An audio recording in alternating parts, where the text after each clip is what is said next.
આજે આપણે બનાવવા જઈ રહ્યા છે હોટલ સ્ટાઇલ દાલ ખીચડી. આપણે લઈ લેવાના છે 4 કપ રાઈસ અને 2 કપ મગની દાળ, જેને આપણે 5 મિનિટ માટે પલાળીને રાખવાનું છે.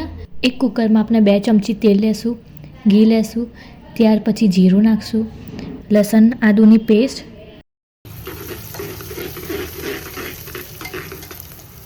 લીલો મસાલો, એ બધાને આપણે સોતે કરશું. પછી આપણે સ્વાદ અનુસાર નમક નાખશું, હલ્દી, પછી આપણે બટાકું નાખીને એને સોતે કરશું થોડી વાર.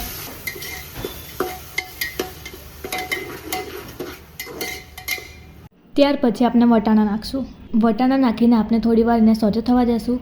એના પછી જે રાઈસ અને મગની દાળ પલાળેલી છે એ આપણે એડ કરી દઈશું કુકરમાં. ત્યાર પછી 4 કપ પાણી નાખશું. એના પછી આપણે કુકરને બંધ કરી દઈશું. કુકર બંધ કર્યા બાદ 4 સીટી વાગવા દેશું, જેમાં ઘી અને તેલ બંને એડ કરવાનું છે. લસણ એડ કરશું, જેને બહુ સોતે નહીં થવા દેવાનું. એના પછી આપણે કરી પત્તા નાખશું. આપણે ઓનિયન નાખશું ફાઇનલી ચોપ. એમાં આપણે સોલ્ટ નાખશું. એને મિક્સ કરીને એને ગોલ્ડન બ્રાઉન થવા દેવાનું છે. ત્યાર પછી આપણે ટામેટાં નાખશું. ટામેટાં અને કાંદાને સોતે કરીને પછી આપણે હલ્દી નાખશું, લાલ મરચું નાખશું, ગરમ મસાલો, ધનિયા પાવડર, એને થોડીક વાર થવા દેશું. જ્યાં સુધી બધું મિક્સ નહીં થઈ જાય ત્યાં સુધી આપણે એને સોતે થવા દેવાનું છે. ડીશ જેવું લેવાનું છે જે આપણે એની પર ઢાંકી દેવાનું છે.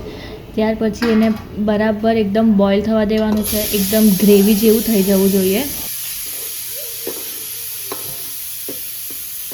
કુકરને ઓપન કરશું અને જે આપણે રેડ ગ્રેવી બનાવી છે એમાં બધો રાઈસ નાખી દઈશું અને એને બરાબર મિક્સ કરશું.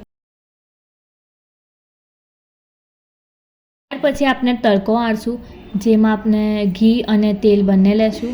પછી લસણ નાખશું, લસણને બરાબર સોતે કરશું. રેડ ચીલી, લાલ મરચું અને લીમડો. ત્યાર પછી આપણે દાલ ખીચડી પર તડકો આપવાનો છે. આપણી દાલ ખીચડી તૈયાર. આજે આપણે બનાવવા જઈ રહ્યા છે હોટલ સ્ટાઇલ દાલ ખીચડી.